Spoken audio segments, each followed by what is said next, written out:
Himizu is a 2011 crime thriller drama film directed by Sion Sono. Now, the description for this movie is a little bit misleading, which is why I wanted to check it out. If you look up any of the descriptions, it says it's about two teenagers living in a post-tsunami Japan, and they commit violent acts against wrongdoers.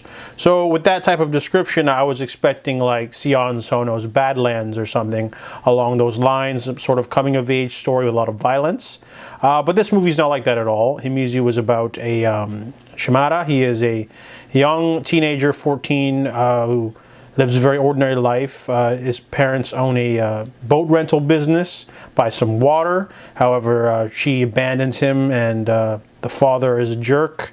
And he befriends a female classmate, and she sort of stalks him. And he's got some sort of transients living around his little apartment. Not an apartment, it's like a little box shelter thing where they live. That's where they work.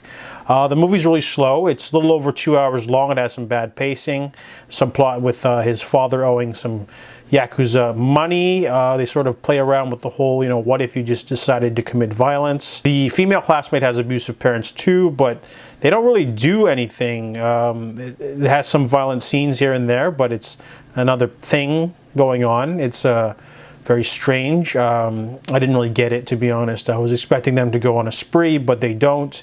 The movie goes for it's based off of a manga, so maybe the manga story is different, but it's going for realism, so there's no there is a dream sequence where you're kind of, it's almost like the dream sequence in itself was a sort of fan service scene, because you're kind of expecting the whole movie to be like that, but it's not. So Himizu is an interesting film, but I don't think it quite hits the emotional notes that it needs to.